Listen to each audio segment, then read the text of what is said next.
Hello students, welcome to our genetic bio classes. तो आज हम लोग सब आ चुके हैं अपने बायो क्लास में और आज भी स्टूडेंट की उतनी ही तादाद है, उतनी संख्या है जितना तादाद पहले रहती थी, हमेशा रहती है। ठीक है, मैं चाहता हूं कि आज एक कुछ खास इन्फॉर्मेशन दे दूं आप लोग को।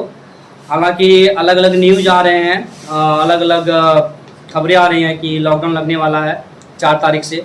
अब वो लगता है कि नहीं लगता है, अभी ऊपर से ऑर्डर आएगा तभी जानेंगे हम लोग। तो खैर कोई भी हो, अगर इस तरह का मामला आप लोग के सामने आए, फेस हो कि लॉकडाउन वगैरह लगने वाला है, तो आप लोग ऑनलाइन क्लास करेंगे इसी यूट्यूब पर, बिल्कुल फ्री ऑफ कॉस्ट। ठीक है, मैं लाइव क्लास देता रहूँगा, आप लोग ज्वाइन करते रहेंगे क्लास को। अगर आप लोग नहीं भी क्लास कर पाएंगे लाइव, तो बाद में ये वीडियो अपलोड हो जाती है यूट्यूब पे, तो वहाँ से आप लोग देख सकते हैं उसको। ठीक है, तो वहाँ से आप लोग क्लास कर लेंगे। अगर वैसे भी लॉकडाउन लगा तो, नहीं लगा तो फिर जैसे चल रही है हम लोग की मस्ती में क्लास, उसे चलती रहेगी। ठीक है, तो आज का जो टॉपिक है उसकी तरफ हम लोग बढ़ते हैं आगे। ठीक है, तो जैसा कि अभी सब लोग हम लोग देख रहे हैं कि हमारा जो टॉपिक है वो है पेनिस, जिसको कि हम लोग हिंदी में लिंग या सीसन भी कहते हैं। ठीक है, तो इसको हम लोग लिंग भी कहते हैं, सीसन भी कहते हैं हिंदी में, और इंग्लिश में इसको पेनिस कहते हैं। तो आज इसी के बारे में बेसिकली हम जानकारी देने वाले हैं और इनके बारे में पढ़ाने वाले हैं। ये चैप्टर क्लास 12 चैप्टर 3 का टॉपिक है नर जनन तंत्र का, मेल रिप्रोडक्टिव सिस्टम का। ठीक है, और बाकी वीडियो मैंने दे रखा है, नोट्स के तरह भी दिए रखा है। नोट्स भी आप लोग नोट्स भी बना सकते हैं वहां से, बिल्कुल फ्री ऑफ कॉस्ट है, कोई पैसे नहीं लगते उसमें, और ऐसे डायग्राम वगैरह देख भी आप समझ सकते हैं। तो स्टार्ट करते हैं हम लोग यहाँ पे पेनिस बारे में। सबसे पहली बात ये जान लीजिए कि जो पेनिस हमारा है ये नर के पास पाया जाता है, बोले तो मेल के पास पाया जाता है, फीमेल के पास ये नहीं होता। ठीक है, और पेनिस जो है ये एक प्रकार का रिप्रोडक्टिव ऑर्गन है, जनन अंग है। ठीक है, जनन अंग है क्योंकि जनन में भाग लेता है, जनन में पार्टिसिपेट करता है।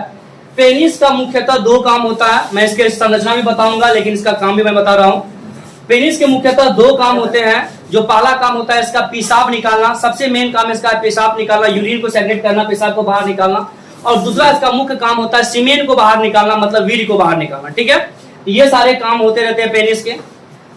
पेनिस पे मैंने एक ऑलरेडी वीडियो बना रखी है, ये आपको मेरे ही इस YouTube चैनल पे आप जाएंगे अगर चैनल पे, तो चैनल पे आपको 2 चैनल मिलेंगे।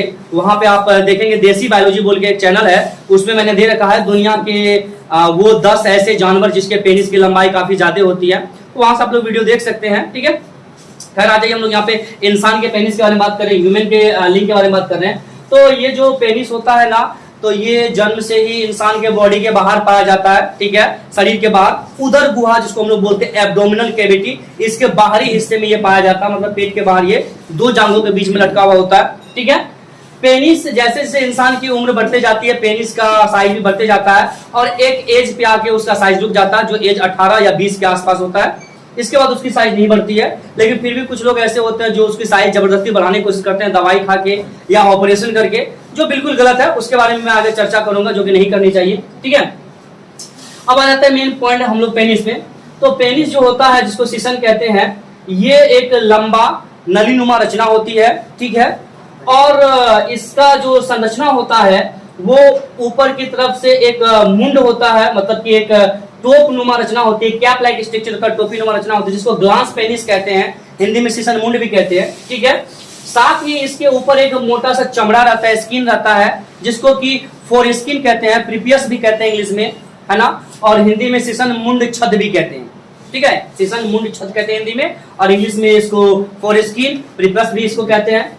ये सारे इसके नाम है, जो इसके ऊपर चमड़ा रहता है, स्किन रहता है। ठीक है, अब यहाँ पे एक चीज और है कि जो पेनिस होता है वो 3 प्रकार के टिश्यू से बने होते हैं, मतलब 2 प्रकार के टिश्यू होते हैं लेकिन 3 टिश्यू होते हैं।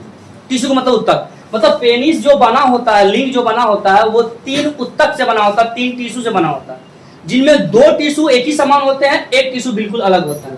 आपको ये दोनों साइड की जो टिश्यू दिख रही होगी, उत्तक दिख रही होगी, ये दोनों साइड के उत्तक, ये दोनों साइड की जो उत्तक होती है, इसको हम लोग बोलते हैं कोरपोरा कैवर्नोसा।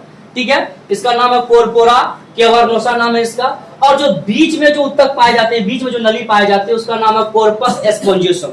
ठीक है, इस प्रकार से हमें पता चलता है पेनिस के अंदर 3 प्रकार के उत्तक पाए जाती है। दोनों साइड वाले उत्तक को कोरपोरा कैवर्नोसा बोलते हैं, और जो बीज पाए जाते हैं उसको कोर्पस स्पोंजियोसम बोलते हैं। ठीक है, ये सारी बातें हम लोग को जानने के बाद एक चीज और यहाँ जानने के लिए मिलती है, कुछ इंपॉर्टेंट बातें कर लेते हैं। हालांकि ये धर्म से जुड़ा हुआ चीज है, रिलीजन से जुड़ा हुआ चीज है, लेकिन है साइंस से जुड़ा हुआ, इसलिए हम लोग बात कर लेते हैं।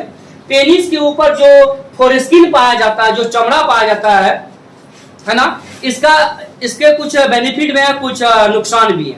सबसे पहले इसके नुकसान बेनिफिट के बारे में पढ़ लेते हैं। पेनिस के ऊपर जो चमड़ा होता है इसको फोरेस्किन कहते हैं, ठीक है। अगर उस चमड़ा को आप पेनिस को ऐसे खींचेंगे ना, ये चमड़ा आपका नीचे की तरफ आ जाएगा, सरक जाएगा नीचे की तरफ। तो वो पेनिस का वो चमड़ा का सबसे पहला फायदा है कि बचपन अवस्था में जब बच्चा रहता है कोई, तो उस अवस्था में क्या होता है कि वो उसको सुरक्षा प्रदान करता है। किसको? इस ग्लांस पेनिस को, इस सिसन के मुंड को क्या करता है? सुरक्षा प्रदान करता है। और सुरक्षा प्रदान करने के साथ साथ पेनिस सुरक्षा करता है, सुरक्षित रहता है, ठीक है। आप देखे होंगे बचपन में जो माएँ होती है जो या बच्चे को जो मालिश वगैरह करती है, तेल वगैरह लगाती है उसके बॉडी में, उसके पेनिस को चमड़ा को नीचे करके उसमें 2 बूंद कड़वा तेल डाल देती है, ताकि उसका पेनिस का मुंह जो है खुला हुआ रहे, ये सब नस वगैरह मतलब जुड़ा हुआ ना रहे, ठीक है। ऐसा होते रहता है। साथ ही फोरेस्किन को कुछ मजहब में, कुछ धर्मों में काट के हटा दिया जाता है। अधिकतर मुस्लिम के जो मजहब होते हैं, इस्लाम जो धर्म होता है उसमें हटा दिया जाता है, खतना बोल के, सुन्नत बोल के, ठीक है। अगर हम लोग यहाँ पे बात कर ले कि क्या उसको हटाना चाहिए नहीं हटाना चाहिए, मैं तो साइंस के आधार से बोलूंगा, मैं धर्म के आधार से बोलूंगा नहीं। साइंस के आधार से उसको हटा भी दीजिए, ठीक है, नहीं हटा दीजिए वो भी ठीक है, ठीक है। अगर हटा दीजिए वहां से तो आपको 2 बेनिफिट होगा। सबसे पहले पेनिस कैंसर नहीं होगा, और दूसरा चीज क्या नहीं होगा आपको कि यहाँ पे शारीरिक संबंध जो होता है, सेक्सुअल कांटेक्ट होता है, उसमें किसी भी प्रकार की हरासमेंट नहीं होगी। वो आपकी वाइफ जो है हमेशा सेटिस्फाइड होगी, जो आपकी भांगनी होगी वो सेटिस्फाइड होगी। दूसरी केस अगर हम लोग बात करें कि अगर नहीं हटा दिया जाए तो क्या होगा, नहीं हटा दिया जाए तो आप इतना जरूर करें कि जब भी पेशाब को जाए तो पानी के साथ जाए, मतलब पेशाब करने जाए तो पानी का, जिस प्रकार से हम लोग खाना खाते हैं तो मुंह धोते हैं, लैट्रिन वगैरह जाते हैं तो अपना साफ करते हैं ताकि हम लोग सुरक्षित रहें, शुद्ध रहें, ठीक उसी प्रकार पेशाब जाते हैं तो हम लोग क्या करें? पानी का यूज करें। चाहे वो किसी भी धर्म का हो, किसी भी मजहब का, उससे बहस नहीं है। पेशाब जाए तो पानी का यूज करें, इससे आपका शरीर स्वस्थ रहेगा, पेनिस ठीक रहेगा, उसमें किसी प्रकार की प्रॉब्लम नहीं होगी। होता क्या है कि पेनिस से हम लोग पेशाब करते हैं तो पेशाब के कुछ कतरे उसी चमड़े में लगे रह जाते हैं, और इसकी वजह से पेनिस के चारों बगल उजला उजला दाग धब्बा बैठ जाता है और मैल टाइप का बैठ जाता है। वही आगे चल के ट्यूमर का कारण बनता है और आगे चल के कैंसर होता है, ठीक है। इन सब चीज को निवारण करने के लिए, दूर करने के लिए ये सब चीज आवश्यक है। तो कुछ धर्म में उसको काट हटा दिया जाता है, और कुछ मजहब के लोग ऐसे होते हैं जो उसको पानी का यूज करते हैं, ठीक है। ये करना चाहिए सभी आदमी को। अब यहाँ पे आगे हम लोग बात कर ले पेनिस का। तो पेनिस मुख्यतः जो है यहाँ पे पेनिस का जो ऊपर वाला हिस्सा जिसको हम लोग ग्लांस पेनिस कहते हैं, इसके पास कुछ सेंसिटिव सेल्स पाए जाते हैं, है ना, टिक्कल सेल्स कहते हैं, गुदगुदाहट वाला सेल पाए जाते हैं इसके पास, जिसको छूने से आपको बहुत ज्यादा गुदगुदाहट होगा, ठीक है। याद रखेंगे, क्वेश्चन बार पूछा जाता है कि फीमेल के वेजिना में ऐसा कौन सा चीज है जिसको छूने से उसको गुदगुद होगा, पूरा तन बदन क्या कहा जाए उसके बारे में, खाली से छू दीजिए फीमेल के वेजिना में तो वो पूरे तन बदन में हाहाकार मच जाता है, ठीक है। तो उसका नाम है क्लिटोरिस। फिंगर लाइक संरचना होता है, उंगलीनुमा संरचना होता है, वेजिना हल्का बाहर निकला होता है, हल्का डार्क कलर का होता है। ठीक वही केस यहाँ पे है ग्लांस पेनिस, सिसन मुंड। लड़कों में जो पेनिस का ये वाला हिस्सा आता है उसको थोड़ा सा छू दीजिए, 440 वोल्ट का झटका छोड़ा सा लगता है, ठीक है। अतः ये थोड़ा सा रिसीव छूते रहता है, घिसते मुतते रहता है, ठीक है। बात समझ में आ रहा है ना। तो ध्यान रखेंगे इसका कि जो ग्लांस पेनिस का ये वाला हिस्सा, मतलब पेनिस का ये वाला हिस्सा है ग्लांस पेनिस, और फीमेल का जो वेजिना वाला एरिया है जिसको कि हम लोग योनि कहते हैं, उसमें फिंगर लाइक प्रोजेक्शन होता है जिसको कि क्लिटोरिस कहते हैं, तो वो क्लिटोरिस, दोनों का काम क्या है? सेम है, दोनों को छूने से गुदगुदाहट होता है, लेकिन संरचना क्या है? अलग है। तो क्वेश्चन पूछा जाएगा कि नर तथा मादा में, मतलब मेल और फीमेल में, वो कौन सा अंग है, वो कौन सा ऑर्गन है जो होमोलोगस है? क्या है? होमोलोगस, समजात अंग है। तो होमोलोगस समजात अंग किसे कहते हैं? जो देखने में अलग हो, डिफरेंट हो, लेकिन काम क्या करे? सिमिलर करे, उसको होमोलोगस ऑर्गन कहते हैं। तो ये ग्लांस पेनिस और फीमेल का क्लिटोरिस देखने में क्या है? अलग है, लेकिन काम क्या कर रहा है? सिमिलर कर रहा है। इस प्रकार से हम लोग कहेंगे कि सर मेल का पेनिस का ग्लांस पेनिस, लड़के का जो ग्लांस पेनिस होता है वो, और फीमेल जो होती है मादा उसका क्लिटोरिस, ये दोनों क्या है? समजात अंग है, होमोलोगस ऑर्गन। क्यों? काम इन दोनों का सेम है, सिर्फ संरचना अलग अलग है। समझना बात है। अब थोड़ा सा बात और यहाँ पे जान लेते हम लोग पेनिस के बारे में। पेनिस तो यहाँ पे टिश्यू का बना होता है, और ये टिश्यू कैसी टिश्यू होती है? उत्तक कैसी होती है? ये उत्तक इरेक्टाइल टिश्यू होती है। इरेक्टाइल का मतलब होता है ठेंगना। क्या होता है? ठेंगना। तो इरेक्टाइल टिश्यू का बना होता है, ठेंगल टिश्यू का बना होता है, ठीक है। मतलब ठेंगना मतलब क्या? खड़ा होना। गौड़ देहात की भाषा में हम लोग ठेंगना अधिकतर बोलते हैं, लेकिन ठेंगना हिंदी वर्ड है, ठीक है।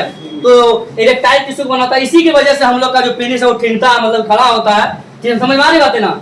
और साथ ही याद रखेंगे कि पेनिस जितना बॉडी के बाहर होता है उतना अंदर भी होता है। पेनिस की लंबाई की अगर बात करें तो 5 सेंटीमीटर से लेके है ना 8 सेंटीमीटर तक इसकी लंबाई होती है। बहुत छोटा हुआ तो 5 सेंटीमीटर और बहुत बड़का हुआ तो 8 सेंटीमीटर।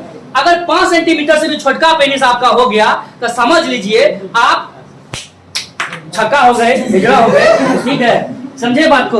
और अगर क्या कहता 8 सेंटीमीटर से ऊपर हो गया तो यो दिक्कत का बात है ना। तब बहुत बड़का परेशानी, 8 सेंटीमीटर से ज्यादा बड़का हो गया तो और परेशानी, खतरनाक है वो, कोई काम का नहीं है, जगह नहीं उसके लिए कहीं भी, कैसे जाएगा काम पे, समझा रहा है। और जो 5 सेंटीमीटर छोटका है वो जगह नहीं करेगा, उसके लिए और भी जगह नहीं, ना ही छोटका का जगह ना ही बड़का की जगह, समझे। इसलिए इसके बीच में होना चाहिए। लेकिन कुछ लड़के आजकल के डेट में क्या करते हैं, इस पेनिस का लंबाई चौड़ाई को देखते हुए अपने आप को ये फील करते हैं मेरा पेनिस छोटका है, मेरा जैसा दिया है भगवान ने बिल्कुल अच्छा दिया है, सुडोल है, ठीक है, रहने दीजिए जैसा अपने जगह ठीक है, उसके साथ छेड़खानी नहीं कीजिए। यहाँ पे 2 प्रॉब्लम होती है। सबसे पहले लड़के क्या करते हैं, मेडिसिन खाने लगते हैं, अपने पेनिस को लंबा करने के लिए दवाई का बहुत ज्यादा यूज करते हैं। दवाई का यूज करने से क्या होता है, अगर आपने अपने पेनिस को लंबा करने के लिए, उसको मोटा करने के लिए टैबलेट का यूज किया है, इसका टैबलेट का यूज किया है, तो आपने पेनिस को लंबा करने का टैबलेट नहीं खाया है, आपने अपने लीवर को मौत का टैबलेट दिया, डेथ का। आपका लीवर मरेगा उस टैबलेट से, ज्यादा दिन का आप मेहमान नहीं है, क्योंकि वो बहुत पावरफुल केमिकल से बनी होती है। इसलिए जैसे उसका सेवन करेंगे आपके लीवर में बहुत ज्यादा असर पड़ेगा और आपका लीवर डैमेज हो सकता है। इसलिए मेडिसिन का यूज ना किया जाए पेनिस को लंबा चौड़ा करने के लिए, पहली बात। और दूसरी बात क्या, कुछ लोग सोचते हैं अच्छा ठीक है केमिकल वगैरह दवाई नहीं खाएंगे तो ऑपरेशन से काम करवा लेंगे। तो अभी भी मैंने कहा पेनिस जितना लंबा ऊपर होता है उतना बॉडी के नीचे भी अंदर भी रहता है। तो कुछ लड़का लोग क्या करता है, ऑपरेशन करवा लेता है, यहाँ से यहाँ पर चीरा मरवा लेता है और यहाँ से यहाँ पर चीरा मरवा के उसको निकाल देता है, फिर यहाँ पे ऐसे ब्लेड मरवा के ऑपरेशन करके उसको निकालता और ये पूरा पेनिस सीधे निकलता। ठीक है, ये जो पूरा पेनिस सीधे निकला, अब थोड़ा सा दिमाग लगाइए। चलिए फिजिक्स का कुछ यहाँ बात बताते हैं आप लोग को। फिजिक्स में आप लोग पढ़े होंगे, सर ने आप लोग को बड़ी अच्छे से बताया होगा कि मान के चलो कोई वस्तु है, ठीक है, वस्तु, इसको पेनिस मत मानिए, इसको वस्तु मान लीजिए, ठीक है। तो मान चलिए कोई वस्तु है और इस वस्तु को अगर हम लोग बीच में पकड़ते हैं, ये बीच में, तो क्या होता है बीच में पकड़ने के बाद कि इधर भी जो वजन है समान है, उधर भी वजन समान है, मतलब कि स्थिरता है, ज्यादा बल ना इधर लग रहा ना इधर लग रहा, बीच सेंटर पे है सब कुछ, ठीक है। अगर वहीं पे हम क्या करें, इस वस्तु को, अच्छा बीच में अगर ये सब कुछ है, जितना इधर उतना उधर है, तो क्या है यहाँ पे कंट्रोलिंग अच्छा होगा, आगे भी कंट्रोलिंग अच्छा होगा, पीछे भी कंट्रोलिंग अच्छा होगा। जैसे यहाँ पे ऐसे है, बीच में है, इधर का भी कंट्रोलिंग अच्छा होगा, इधर का कंट्रोलिंग। आप क्या किए, यहाँ से इधर बाहर निकाल दिए, तो कंट्रोलिंग आप कहाँ हो रहा, पॉइंट कहाँ बन गया, यहाँ बन गया। उसी प्रकार इसका पॉइंट कहाँ बन गया, यहाँ बन गया। तो जब पॉइंट यहाँ बनेगा तो क्या होगा, बॉल ज्यादा आगे लगेगा, बात समझे। तो जब बॉल आगे लगेगा, पेनिस लंबे होके कौन बड़का जुलूम हो गया, कौन बड़का कदम तीर मार दिया, ये जो जुगले रहेगा, ये खड़े नहीं उठेगा, मुझे ये खड़े नहीं उठेगा, ये बिल्कुल ऐसे रहेगा, ये ऐसे नहीं होगा। तो इसको ऐसे करने के लिए आपको यहीं से रहना चाहिए था। तो भगवान ने फिजिक्स आपके बॉडी में सेट कर दिया। फिजिक्स एक ऐसी वैसी सब्जेक्ट नहीं है, बॉडी आपका फिजिक्स पे चल रहा है, इसलिए भगवान ने इसको फिजिक्स के साथ सेट करके भेजा है। यहीं रखो, जबरदस्ती दवा गोली खा करके ऐसे हो जाए, ठीक है, ऐसे करना है कि कोई होवे नहीं करे, कोई करवे ना, कब तक इसको उठा के रखते रहेगा, ठीक है। इसलिए इसको जहां पे वहीं पर रखा जाए, बेस्ट रहेगा, ठीक है। तो पेनिस की ये जानकारी थी तुम लोगों के लिए, थोड़ा सा इंपॉर्टेंट था, शरीर से भी और पढ़ाई से भी संबंधित था। तो ये इसमें इतना ही रहा, ठीक है। आगे हम लोग बात करेंगे नेक्स्ट टॉपिक पे, अगले टॉपिक बात करेंगे हम लोग, ठीक है। और जो अगला टॉपिक आएगा जनन हार्मोन के बारे में आएगा।